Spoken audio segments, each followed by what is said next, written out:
Halo para pendengar, dimanapun kalian berada. Balik lagi channel Gear Stopper. Oke, dalam video kali ini, gue akan kembali membahas tentang LN Isekai The Cheat. Dalam part sebelumnya, kita sudah mengetahui kalau Yuti dan Yuya itu berhasil mendapatkan equipment untuk Kaori nih.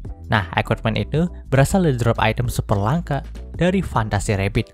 Item itu berupa sebuah jubah yang akan meningkatkan keberuntungan dari Kaori dan sebuah cincin yang bisa menteleportasikan penggunanya ke tempat yang aman jika nyawanya itu terancam. Setelah memakai kedua item itu, Yuti, Yuya, dan Kaori pun langsung berangkat ke ibu kota Alkeria untuk jalan-jalan di sana. Nah, karena butuh waktu berhari-hari untuk mencapai ibu kota kalau jalan kaki, maka dari itu Yuya pun memutuskan untuk menggunakan sihir teleportasi untuk mentransfer mereka semua ke daerah dekat ibu kota. Dalam part kali ini, panel cerita pun berpindah saat Kaori, Yuya, dan Yuti itu sudah sampai di ibu kota Alkeria. Setelah sampai di sana, Kaori pun langsung terkagum dengan suasana yang ada dalam ibu kota Alkeria. Baik sekali orang yang sedang beraktivitas dan bangunan-bangunan abad pertengahan Eropa. Selain itu, walaupun sedang padat-padatnya, udara yang ada di ibu kota pun terkesan bersih untuk dihirup. Hal itulah yang sangat dinotis sama Kaori nih.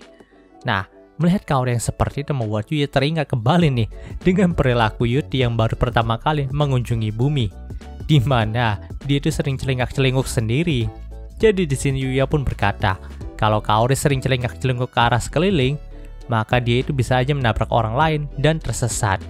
Tapi terlepas dari itu semua, Yuya pun merasa agak aneh nih dengan suasana yang ada di ibu kota, karena memang banyak sekali kesatria yang berkeliaran. Hal itu tentu aja membuat Yuti agak waspada juga dan berjalan di belakangnya Yuya nih. Ya, kita tahu sendiri kan kalau Yuti itu menyerang pangeran Rager sewaktu Yuya dan Owen itu pengen meringkusnya. Jadi pastinya akan ada beberapa prajurit yang bisa mengenali penampilan dari Yuti. Setelah beberapa saat berjalan, ada seseorang yang memanggil Yuya dari belakang nih. Orang itu adalah Owen. Di sini Owen pun langsung menghampiri Yuya dan bertanya kenapa Yuya datang ke ibu kota ini. Mendengarkan hal itu, Yuya pun langsung berkata kalau Kaori itu ingin mengunjungi ibu kota Alkeria untuk melihat-lihat. Di sini, Owen pun langsung menerima jawaban itu. Tapi pandangan Owen juga langsung mengarah kepada Yuti nih. Tentu aja Owen pun langsung shock dan langsung menanyakan tentang Yuti kepada Yuya. Mendengarkan hal itu, Yuya pun membuat muka yang bermasalah dan berkata kalau dia bisa menjelaskan semua hal ini. Tapi Owen itu harus percaya kalau wanita ini sudah berbeda dari yang dulu. Namun wajah panik Owen itu masih tergambar jelas di mukanya. Ya, karena memang kan pertemuan Owen dengan Yuti itu gak berjalan dengan baik. Namun ia pun langsung menenangkan dirinya dan berkata kalau mereka harus membicarakan hal ini di tempat yang lebih sepi. Panel cerita pun berpindah ke sebuah kafe di dalam ibu kota. Saat itu, Yuya pun langsung menceritakan segalanya kepada Owen tentang Yuya dan Yuti yang merupakan murid dari salah satu entitas Holy. Dan selama ini si Yuti itu diperdaya sama salah satu entitas evil karena masternya itu dibunuh akibat dia melindungi manusia. Maka dari itulah Yuti pun malah membenci manusia dan malah berpihak sama evil. Nah, setelah mendengarkan cerita itu, Owen pun kembali memegangi kepalanya karena memang ia tidak menyangka kalau Yuya itu berhubungan dengan cerita dongeng seperti evil dan holy. Yaps, nampaknya bagi penduduk Isekai The Cheat, keberadaan entitas Holy dan Evil itu merupakan sebuah dongeng yang masih belum terbukti kebenarannya. Namun karena sudah mendengarkan cerita itu dari Yuya, maka si Owen pun jadi percaya nih kalau memang entitas Evil dan Holy itu benar-benar ada. Tapi di sini yang membuat heran Owen adalah dia tidak menyangka kalau ada banyak sekali hal-hal berbahaya di dekatnya Yuya. Di sini Owen juga pada akhirnya menerima keberadaan dari Yuti. Ya, walau memang agak susah buat Owen buat mencerna semuanya. Namun terlepas dari itu semua, si Owen pun langsung meminta sesuatu kepada Yuya. Apakah Yuya itu mau membantu kerajaan ini sekali lagi? Mendengarkan hal itu, Yuya pun merasa agak canggung deh. Karena memang sebenarnya Yuya itu nggak mau bantu, tapi dia itu nggak enak buat nolak permintaan dari Owen. Namun si Yuya pun mencoba untuk mendengarkan permintaan bantuan dari Owen terlebih dahulu. Karena memang si Yuya ini penasaran dengan suasana ibu kota yang sangat ramai dengan lalu lalang prajurit. Di sini Owen pun langsung menjelaskan kalau belakangan ini ada rumor yang mengatakan naga legendaris dari daerah ini telah bangkit. Tentu aja, semua yang ada di sana pun sangat terkejut dengan hal itu, terutama untuk Yuya dan Kaori yang berasal dari dunia yang berbeda nih. Ya kan kita tahu sendiri, di bumi itu nggak ada yang namanya hewan legendaris seperti naga. Nah di sini tanpa sengaja si Yuya itu ngomong kalau memang bagi dirinya sendiri keberadaan hewan legendaris seperti naga itu merupakan cerita dongeng belaka aja. Jadi dia pun sangat penasaran dengan naga legendaris yang diceritakan sama Owon. Mendengarkan tanggapan itu, Owon pun berkata kalau keberadaan entitas evil dan holy lebih terkesan dongeng baginya daripada naga legendaris itu. Nah, naga legendaris yang dikatakan Owon itu merupakan naga penciptaan awal dunia. Dan mereka mendapatkan tanda kebangkitan dari suara gemuruh yang terdengar di daerah Alkeria belakangan ini. Lalu ada banyak sekali desa dekat ibu kota yang terkena serbuan dari monster-monster yang ada di dekat lembah Alkeria ini. Jadi di sini Owon pun meminta bantuan dari Yuya untuk menyelidiki lembah dekat ibu kota Alkeria yang diduga sebagai sarang dari naga legendaris itu. Karena memang para prajurit kerajaan juga sedang sibuk membasmi monster yang menyerang desa-desa tadi. Setelah mendengarkan cerita itu, si Yuya pun udah nggak bisa nolak permintaan dari Owon lagi nih. Karena memang permintaan Owon ini sudah menyangkut nyawa manusia. Lagi pula Yuya juga penasaran banget dengan keberadaan dari naga legendaris itu. Nah di sini si Yuti pun pengen langsung ikut dengan Yuya nih untuk menyelidiki naga tersebut. Karena dia juga penasaran sih. Mendengarkan hal itu, si Owon pun langsung menyetujuinya karena memang kemampuan Yuti juga sudah terbukti luar biasa. Bahkan dibandingkan mereka semua, si Yuti adalah orang yang paling kuat. Namun bukan hanya Yuti aja nih, si Kaori juga pengen ikut-ikutan nyelidikin naga itu. Karena memang ini adalah kesempatan seumur hidupnya untuk melihat seekor naga. Nah, pada awalnya si Yuya itu nggak mengizinkan Kaori untuk ikut penyelidikan ini karena memang ini adalah misi yang sangat berbahaya teman-teman. Lagi pula mereka juga masih belum tahu nih apakah sang naga legendaris itu bersahabat atau enggak. Namun di sini si Kaori pun nampak ingin melihat naga itu juga. Jadi si Yuya pun nggak tega nih kalau nggak ngajak Kaori. Nah, si Owon juga sudah mengizinkan Kaori untuk ikut nih. Lagi pula sudah ada Yuya dan Yuti yang merupakan dua orang terkuat yang pernah Owon temui nih. Jadi Owon itu yakin banget kalau Yuya dan Yuti itu bisa melindungi Kaori nantinya. Di sini Yuti pun setuju dengan pendapat dari Owon nih. Lalu Yuti juga berkata kalau Kaori itu sering membantunya saat berada di dunia yang sana. Jadi melindungi Kaori bukanlah masalah bagi Yuti. Nah, si Yuti itu keceplosan dan berbicara tentang Jepang teman-teman. Namun sepertinya si Owon itu gak sadar. Jadi rahasia tentang Jepang itu gak ketahuan deh sama Owon.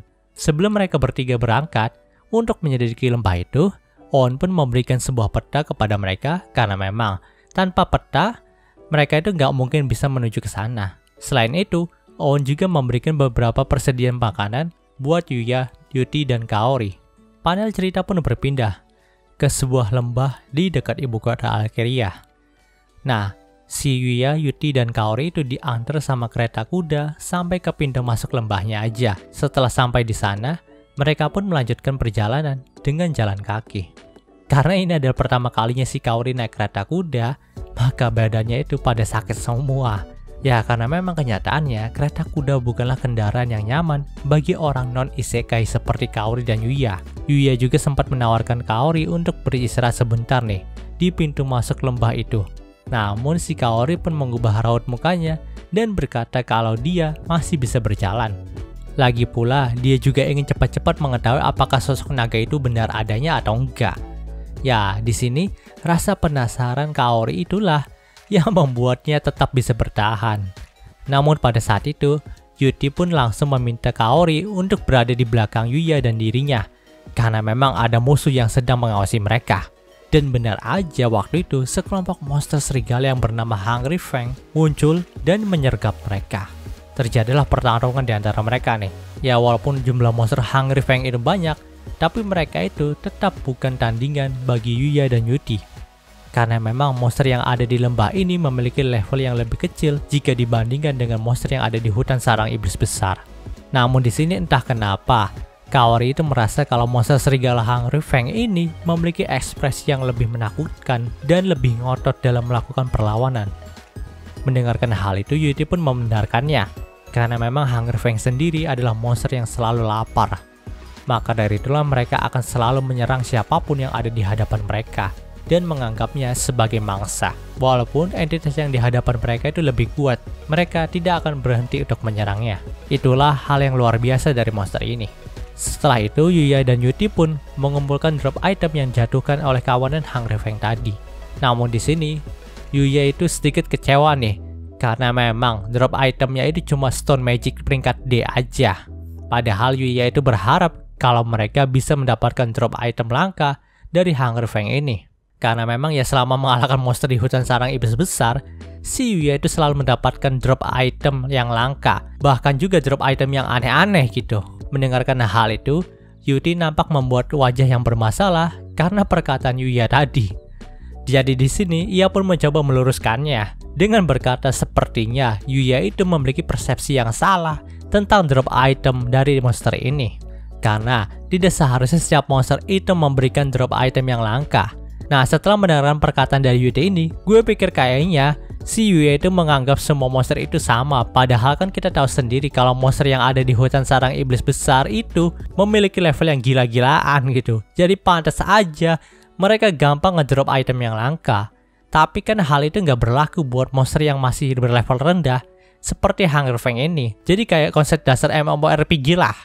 Semakin tinggi level monsternya, maka semakin bagus juga drop itemnya. Namun si Yuya itu masih belum menyadarinya. Setelah itu mereka pun memutuskan untuk istirahat sejenak terlebih dahulu nih. Di sini Yuya pun mengira kalau mereka akan kembali ke rumahnya dengan menggunakan sihir teleportasi. Karena memang nanti si Yuya juga bisa membuat gerbang teleportasi ke lembah ini lagi, karena kan dia udah pernah berkunjung ke sini gitu. Tapi di sini Yuti pun gak setuju dengan ide dari Yuya. Ia lebih memilih untuk istirahat dan makan siang di sini. Karena memang tempat ini sangatlah indah.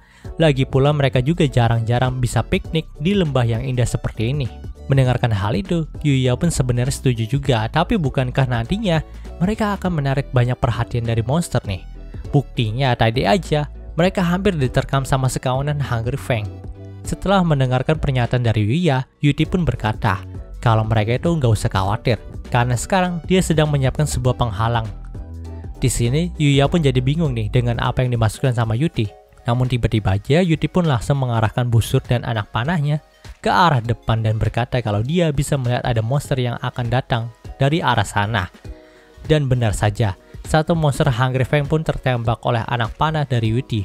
Lalu Yuti pun berkata kalau sekarang mereka sudah benar-benar aman karena dia juga sudah memasang sebuah penghalang di sekitar mereka. Mendengarkan hal itu, Yuya pun masih agak bingung nih. Tapi Yuti pun langsung berkata kalau dirinya juga bisa melihat masa depan. Maka dari itulah dia bisa membunuh monster Hungry Fang yang bersembunyi tadi. Yuti juga berkata kalau pada saat dia melawan Yuya dan Master Kelinci, Yuti itu menggunakan kemampuan ini. Itulah sebabnya Yuti itu bisa menangkis semua serangan yang dilancarkan Yuya dan Master Kelinci. Mendengarkan hal itu, Yuya pun kembali mengingat pertarungannya dengan Yuti. Namun nih, di saat itu tiba-tiba aja ada monster Hungry Fang lain yang mencoba mengincar mereka. Tapi bukannya melukai mereka, Hungry Fang itulah yang mati, ditembak sama anak panah yang tiba-tiba muncul aja gitu. Nah, itu adalah penghalang anak panah milik Yuti. Yaps, kita tahu Yuti itu punya kemampuan spesial yang bisa membuat anak panah muncul secara ajaib dan menyerang musuh dari Yuti. Melihat hal itu, Yuya pun dibuat kagum lagi nih dengan kemampuan dari Yuti. Pasalnya memang Yuti adalah murid dari seorang Holy sejati. Oleh karena itulah kemampuan yang dimiliki Yuti itu cukup di luar nalar manusia biasa. Terlepas dari itu semua, si Yuya pun akhirnya bisa menyiapkan makanan untuk mereka bertiga nih. Dan yang Yuya masak pada saat itu adalah kare rumahan Jepang. Tentu aja, si Kaori pun langsung senang nih, karena memang kare adalah makanan kesukaannya. Hal itu juga berlaku dengan Yuti. Walaupun ia baru pertama kali memakan kare ini, tapi dia sangat suka sekali dengan rasanya. Apalagi bau dari kare ini juga sangat sedap dan membuat Yuti itu ingin memakannya terus. Namun di tengah mereka sedang menyantap kare itu, tiba-tiba aja terdengar sebuah erangan yang sangat keras, bahkan membuat kuping dari Yuya, Yuti, dan Kaori itu sampai sakit. Di sini, Kaori pun hampir saja kehilangan keseimbangannya dan ingin terjatuh karena erangan itu. Untungnya si Akatsuki itu mengeluarkan skill sentuarinya yang membuat mereka bertiga bisa bertahan dan tidak pingsan karena erangan tadi. Dan ternyata yang muncul setelah erangan itu berhenti adalah sebuah naga raksasa dengan ukuran yang sangat besar. Di sini Yuya pun tidak bisa berkutik sama sekali ketika dirinya dipelototin sama naga itu. Dalam hatinya Yuya pun berkata, kalau dia harus segera membawa semuanya lari dari sini. Kalau tidak, mereka semua akan mati. Namun apa daya, tubuhnya tidak bisa bergerak sama sekali karena ketakutan yang dirasakannya. Apakah Yuya akan mati di tangan naga itu? Siapa yang tahu? Dan cerita di part ini pun berakhir. Oke, mungkin segitu pembahasan dari light novel Isekai the Cheat yang kali ini. Jika kalian suka video ini, jangan lupa untuk like, komen, dan subscribe, dan juga share agar gue lebih semangat lagi dalam membuat video dalam channel ini. Terima kasih telah mendengarkan sampai detik ini. Gue Gary Christopher, signing off.